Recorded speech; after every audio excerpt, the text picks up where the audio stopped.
travelers went in search of the witch. She had seen them coming, and so sent the winged monkeys to bring them to her.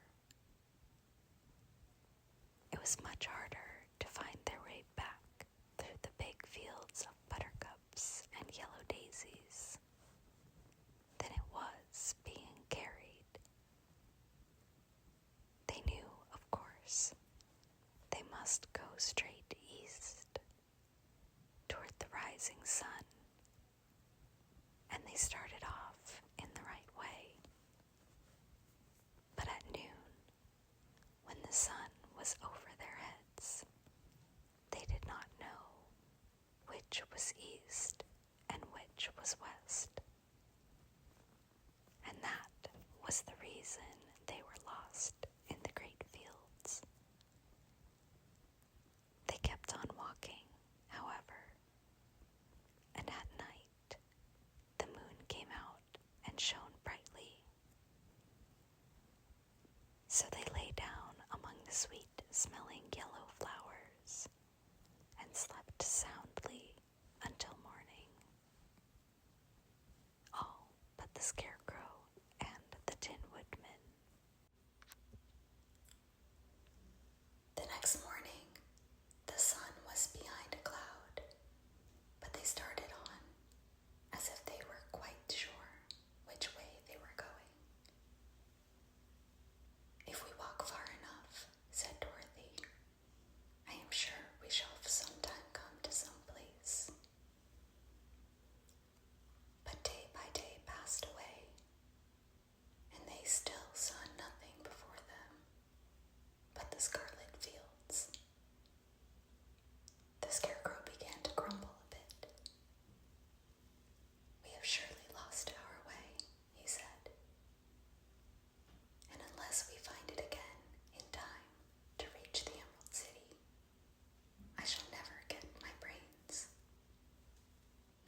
written inside the golden cap," replied the queen of the mice.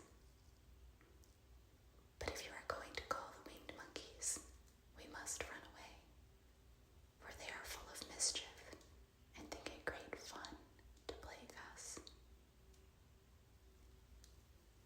"Won't they hurt me?" asked the girl anxiously. "Oh no, they must obey the wearer of the cap. Goodbye." And she scampered out of sight, with all the mice hurrying after her. Dorothy looked inside the golden cap and saw some words written upon the lining. These, she thought, must be the charm.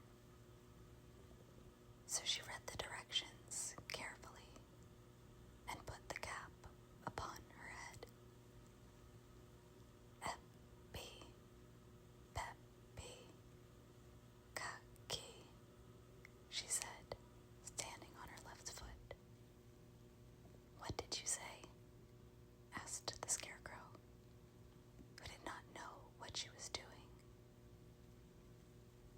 "Hello, hello, hello." Dorothy went on, standing this time on her right foot. "Hello," replied the Tin Woodman calmly. "Si, sa-si, sick," said Dorothy, who was now standing on both feet. This ended the saying of the charm, and they heard a great chattering and flapping of wings as the band of winged monkeys flew up to them. The king bowed low before Dorothy and asked, "What is your command?" "We wish to go to the Emerald City," said the child, "and we have lost our way." "We will carry you," replied the king. And no sooner had he spoke than two of the monkeys caught Dorothy in their arms and flew away with her. Others took the Scarecrow and the Woodman and the Lion, and one little monkey seized Toto and flew after them, although the dog tried hard to bite him. The Scarecrow and the Tin Woodman were rather frightened at first, for they remembered how badly the winged monkeys had treated them before.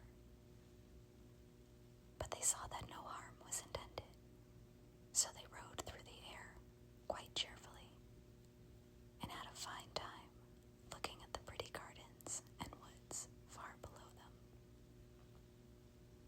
Dorothy found herself riding easily between two of the biggest monkeys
fast